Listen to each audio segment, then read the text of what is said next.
भोपाल से प्रस्तुत हैं प्रादेशिक समाचार। नमस्कार, समाचारों के साथ मैं जितेंद्र रघुवंशी। पहले मुख्य समाचार। प्रधानमंत्री ने कोलकाता में कई विकास परियोजनाओं का लोकार्पण और शिलान्यास किया। प्रदेश में 19 मार्च से फिर शुरू होगा जल गंगा संवर्धन अभियान। प्रदेश भर में आयोजित नेशनल लोक अदालतों में कई मामलों का हुआ निराकरण। और मौसम विभाग ने आगामी 3 दिनों में प्रदेश के उत्तरी और पूर्वी हिस्सों के कई जिलों में बारिश की संभावना जताई। अब समाचार विस्तार से। प्रधानमंत्री नरेंद्र मोदी ने कोलकाता में लगभग 18,680 करोड़ रुपए की लागत की कई विकास परियोजनाओं का लोकार्पण और शिलान्यास किया। इस अवसर पर प्रधानमंत्री ने कहा कि ये सभी परियोजनाएं पूरे पूर्वी क्षेत्र के विकास को नई गति प्रदान करेंगी। मुख्यमंत्री डॉक्टर मोहन यादव ने कटनी जिले के बरही में आयोजित किसान सम्मेलन में 243 करोड़ रुपए के निर्माण व विकास कार्यों का शिलान्यास एवं लोकार्पण किया। कार्यक्रम में मुख्यमंत्री ने जल गंगा संवर्धन अभियान के तहत बरही के बड़े तालाब के सौंदर्यीकरण कार्य का शुभारंभ किया। मुख्यमंत्री ने किसान सम्मेलन में कृषि एवं उससे संबंधित विभागों द्वारा लगाई गई प्रदर्शनी का अवलोकन किया। उन्होंने प्रधानमंत्री कृषक मित्र योजना, प्रधानमंत्री कृषि सिंचाई योजना, डॉक्टर भीमराव अंबेडकर कामधेनु योजना, सुपर सीडर, प्रधानमंत्री मत्स्य संपदा योजना, स्वयं सहायता समूह बैंक योजना और रिस्पॉन्सिबल टूरिज्म होम स्टे से लाभान्वित हितग्राहियों को हित लाभ का वितरण किया। प्रदेश में 19 मार्च गुड़ी पड़वा के पावन पर्व से जल गंगा संवर्धन अभियान पुनः शुरू किया जा रहा है, जो 3 महीने गंगा दशमी तक निरंतर चलेगा। इस दौरान जल संग्रहण से जुड़ी सभी संरचनाओं के संरक्षण, पुनर्जीवन और सुदृढ़ीकरण पर व्यापक स्तर पर कार्य किया जाएगा। मुख्यमंत्री डॉक्टर मोहन यादव ने कहा कि वर्ष 2024 से प्रारंभ जल गंगा संवर्धन अभियान के माध्यम से प्रदेश में 2,79,000 से अधिक कुओं, बावड़ियों, तालाबों, चेक डैम सहित विभिन्न जल संरचनाओं के संरक्षण और संवर्धन का कार्य किया गया है। इंदौर खंडवा के बीच बनने वाली नई ब्रॉड गेज रेल लाइन के लिए पर्यावरण और वन मंत्रालय से प्रारंभिक अनुमति मिल गई है। सांसद शंकर लालवानी ने बताया कि परियोजना के तहत 454 हेक्टेयर वन भूमि पर रेल लाइन बिछेगी और करीब 20 किलोमीटर क्षेत्र में 16 सुरंगें भी बनाई जाएंगी। भारतीय ध्वज वाले 2 जहाज शिवालिक और नंदा देवी ने कल तड़के होर्मुज जलमड्रू मध्य से सुरक्षित तरीके से पार कर लिया है। पत्तन, पोत परिवहन और जलमार्ग मंत्रालय में विशेष सचिव राजेश कुमार सिन्हा ने दिल्ली में कल शाम अंतर मंत्रालयी मीडिया ब्रीफिंग को संबोधित करते हुए यह बात कही। उन्होंने कहा कि इन जहाज़ों पर 92,700 मैट्रिक टन एलपीजी है। श्री सिन्हा ने बताया कि ये जहाज़ 16 और 17 मार्च को मुंद्रा और कांडला बंदरगाह पर पहुंचेंगे। पेट्रोलियम और प्राकृतिक गैस मंत्रालय की संयुक्त सचिव सुजाता शर्मा ने बताया कि किसी भी खुदरा दुकान या एलपीजी वितरक के यहाँ एलपीजी की कमी नहीं है और पर्याप्त मात्रा में डीजल और पेट्रोल उपलब्ध है। उन्होंने कहा कि देश में कच्चे तेल का पर्याप्त भंडार है।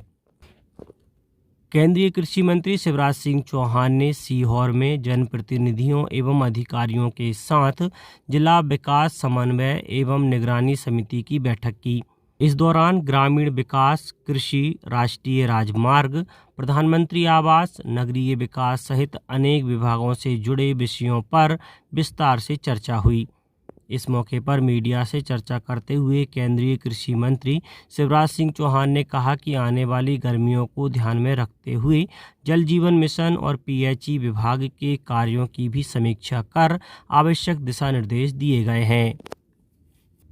मुख्यमंत्री डॉक्टर मोहन यादव बुरहानपुर जिले के नेपानगर में 363 करोड़ 82 लाख रुपए के 127 विकास कार्यों का लोकार्पण एवं भूमि पूजन करेंगे।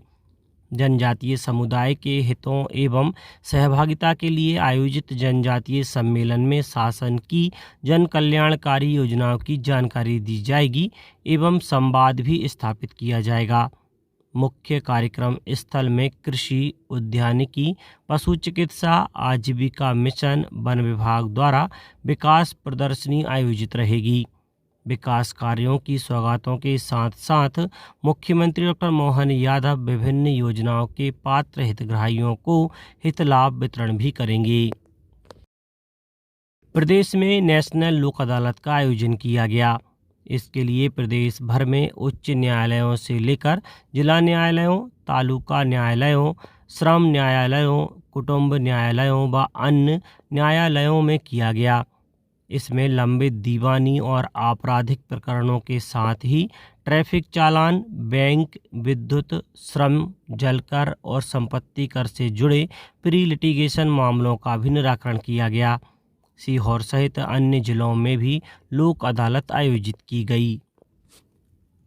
मुख्यमंत्री डॉक्टर मोहन यादव ने कहा है कि हमारी संस्कृति के मूल में सामाजिकता है, सद्भाव है और इस सद्भाव को बढ़ाने में सामूहिक विवाह सम्मेलन एक बड़ा ही मजबूत और कारगर माध्यम है। मुख्यमंत्री भोपाल स्थित निवास से वीडियो कॉन्फ्रेंसिंग के माध्यम से सुजालपुर में हुए सामूहिक विवाह सम्मेलन को संबोधित कर रहे थे।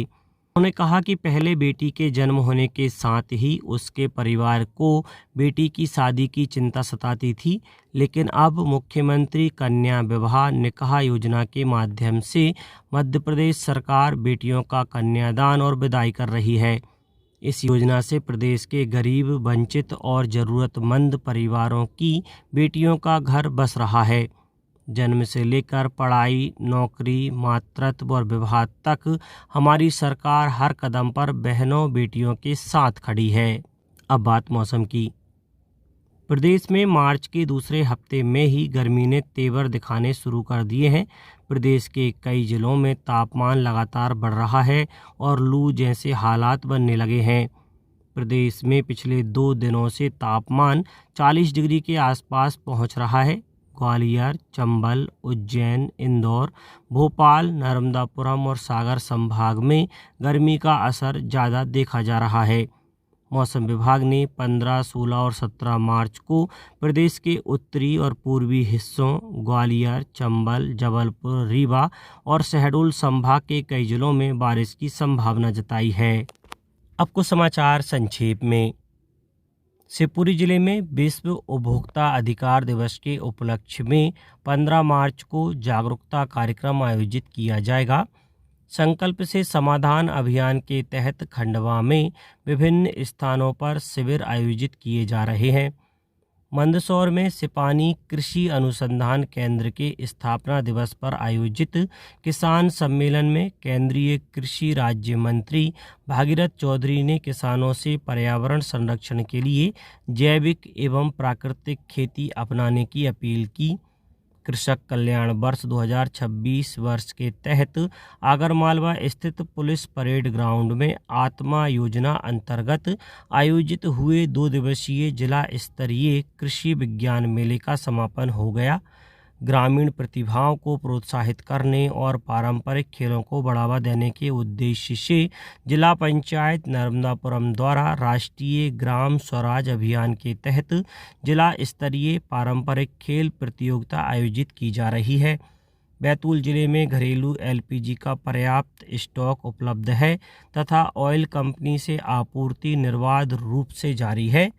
और देवास जिले में टोंक खुर्द विकासखंड अंतर्गत जिला सहकारी संघ मर्यादित रतलाम एवं दुग्ध सहकारी दुग्ध संघ मर्यादित इंदौर द्वारा दूध उत्पादक किसानों के लिए स्वच्छ दूध उत्पादन विषय पर 1 दिवसीय प्रशिक्षण कार्यक्रम का आयोजन किया गया। अंत में मुख्य समाचार एक बार फिर। प्रधानमंत्री ने कोलकाता में कई विकास परियोजनाओं का लोकार्पण और शिलान्यास किया। प्रदेश में 19 मार्च से फिर शुरू होगा जल गंगा संवर्धन अभियान। प्रदेश भर में आयोजित नेशनल लोक अदालतों में कई मामलों का हुआ निराकरण।